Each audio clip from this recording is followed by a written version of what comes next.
Right, so us photographers all know that we shouldn't really be shooting in harsh sunny conditions because it can just really affect the texture and the detail of the subject, mainly when it's like portraits, like skin and stuff like that. But what if I told you that it actually helps you in certain situations when shooting cars? So shooting cars actually is really good in direct sunlight, and people may disagree with me with this, but just hear me out, right? You just need to know how to shoot it and how to edit it. So we'll get rid of the shooting part first. That's easy.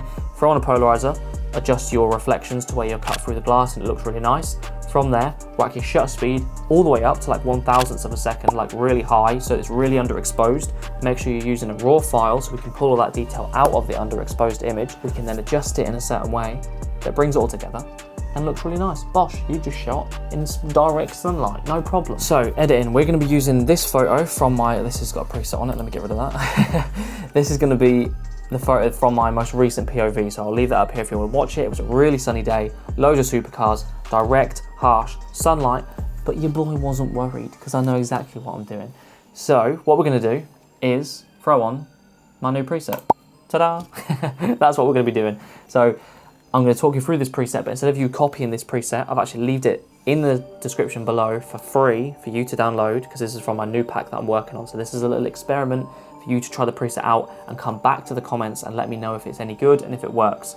So I'll also leave this image in there as well. So you get a raw file and you'll get the preset. Go download that right now, pause this, go download it, and then let's edit this together so I can explain how to use the preset, and then you can go out and use it. And if you do enjoy that preset, I actually have an original pack already out that I've done and it's available that has 10 presets with 10 walkthrough tutorials. I'll show you some of them now. You can throw on Old Town, gives you that cool vibe.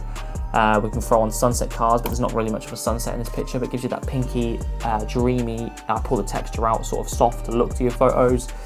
We could do dull cars, that would work in this situation. It sort of brings out the colors and stuff like that. Dull warehouse is supposed to be taken inside, so it doesn't really work, but we could bring the exposure down and make it work about there. Doesn't really though.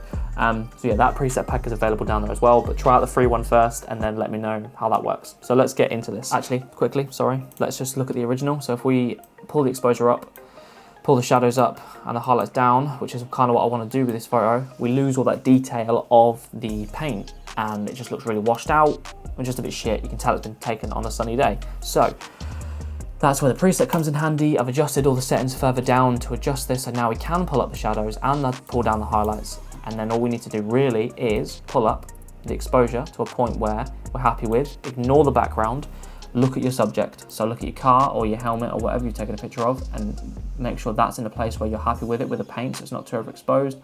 I'm happy there. So I'm gonna leave it there. From there, you want to come to the highlights, and depending on your car or what you've shot will depend if you can lift the highlights or not. So look at the car, pull up the highlights, and if it affects it, just leave it where it is. If it doesn't affect it, which it doesn't in this situation, it actually looks exactly the same. It's affecting the background, which I don't care about. We can bring this up because if you bring the highlights down sometimes on paint, it can make it look a bit dull and we want that nice, vibrant, sunny look. So I can pull this up without affecting it. Again, ignore the background, we'll deal with that later. We're focusing on the subject. Shadows are up because in a sunny day, you don't want the shadows down. Look how harsh those shadows are because it's such a sunny day. No, we want the shadows up with that detail remained on the paint. From there, I brought the blacks down just to add a little bit more of a darker feel to those areas. So like here with like the window wiper and stuff like that, if I brought that back up, they'd be a bit more washed out. So I like to just bring them down to at least 20, just to add a little bit of black. That helmet's so dirty. Blech. From there, texture, clarity, just so they're just a little bit crisper and sharper. You could affect the dehaze if you wanted to add a little bit more, but I wouldn't, to be honest. Saturation, vibrance, haven't touched because it's a sunny day, you don't really need to. Tone curve, not going to touch, it's locked in with the preset. I'd leave this where it is, to be honest, but if you want to play around with it, go for it. This is the bit you can start to adjust. So these presets, well, this preset is a base. So you put it on, then you adjust the settings accordingly to your photo. So when you come down to the colors, depending on what color of car you're shooting is where you can start to mess around with these. So I'd leave the hue where they are, to be honest.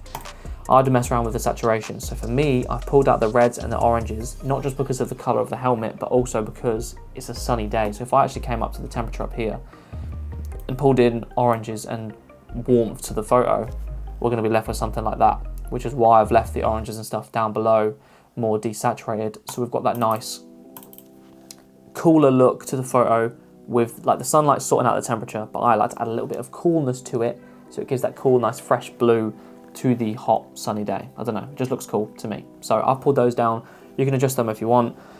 Luminance, all I would do is pull up the color of the car. So I've pulled up the blue because that's the main, or the greeny, whatever the color this is, that's the main color. Whereas if I had a red car, I'd pull up the reds and bring the blues back down. So the luminance, make sure your primary subject is the most brightest in that section.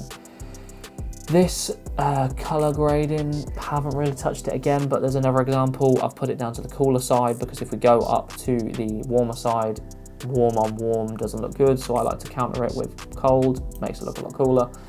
And then we've got camera calibration. I wouldn't touch it, to be honest. Just leave it where it is. Don't touch it, don't you dare. So yeah, that's all the settings really. That preset locks everything in. All you need to do is adjust the highlights, adjust the exposure, and then you can adjust the colors accordingly to the color of your car. But remember, we didn't touch the background. Now look at the background. It looks like shit, it's overexposed. It's really annoying. Easy fix. Radial gradient, bosh. Pull it over the subject, bosh. Invert it, bosh. So now it's going to affect everything around the helmet, apart from the helmet, because we've edited the whole photo to the helmet, so we don't want to affect that. So now we're affecting the rest of it. All we're going to do is just slowly bring down that detail of the background so it's not as blown out. But we don't want to go all the way down to match the helmet, because then we'd have a really dense image that hasn't got a nice separation. We want that separation from the sunny background to the in focus sharp helmet. All right, so get the exposure, actually no, don't start with the exposure, that's a lie. Start with the highlights. So bring the highlights down. Remember, this made the paint dull, but we're only affecting the background, so we can pull those all the way down. Don't really want to add shadows because that then again adds too much harshness to the photo. So if I brought down the shadows, where are they? It's just a bit naff. Don't do it. Bring down the exposure. That's what you want to do. So you just want to watch the lines now. Be careful because it's going to vignette because of the gradient.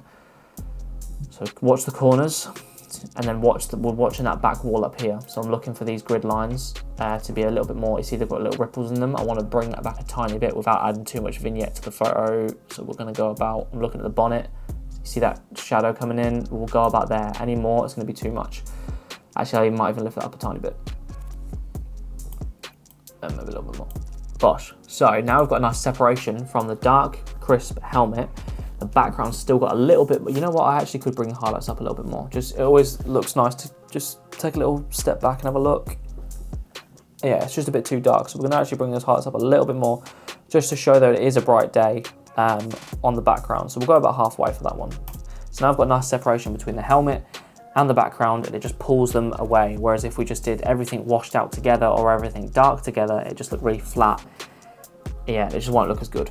Another thing you can do, that is kind of it, by the way, that's it. So if you wanna stop watching, then go for it. But I'm gonna give you a couple of extra tips for the sunny day shoots. So let me quickly go to an example here. We've got a headlight. I think I've already masked this for you. Yes, I have. So if you've got a headlight like this, you see that haze on the headlight? What we're gonna do is you brush over it, which I've already done, gosh. You go to the clarity, and obviously the less clarity there is, the more glary it is. And even when it's left normal, there's still a bit of glare to it. So when it's a sunny day, you can actually add clarity and it starts to cut through that glass slightly. Like, you see that? Haze, no haze, haze, no haze. It does look a bit shit in this situation, but if you look at this 350Z right here, those headlights originally looked like this, whereas now they look like this. So they're nice, like it's like cut through that glass perfectly. So it does work in certain situations. So that is a little tip you can also use for sunny shoots. But other than that, yeah, I'm happy with that. Let's look at the before and after, just to show you the effect it's done. And then we'll also show you an example of what it would do if I didn't have the preset on. So that's the original. That's what we've got it to. Brought up the richness. It's not too overexposed. It's not too dark. It's not too harsh. It's lovely in the middle. Love it. And then I'll show you what it looks like if we did those similar sort of settings again, which we showed you at the start already anyway. But if I did this again, highlights down, shadows up, brightness up, already it's just so much more flatter. Like there's just no color and no texture to it. Whereas that preset is sorted it out. Bosh. Exposure up. already so much more color with just that one adjustment there. So yeah, hopefully that helps. It kind of was a tutorial, but kind of just helping you out with a little free preset that you can go and use now and showing you how to use it. So remember, come back to the comments, let me know if it actually works as you use it on your photos in the future. And then if you do like the way that looks, remember I've got 10 presets available in a pack with 10 tutorials and 10 of my raw files that all have these sort of styles to unique locations and lighting setups that work really well. So yeah, if you want 10 individual presets, head down in the description as well, plus all my gear. I've got other videos, car/photography sort of content, so if you like all this sort of shit, subscribe, and I will see you when I make another video. Monday, Wednesday, and Friday is when I upload, so you get consistent 3 videos every week. I'll see you later.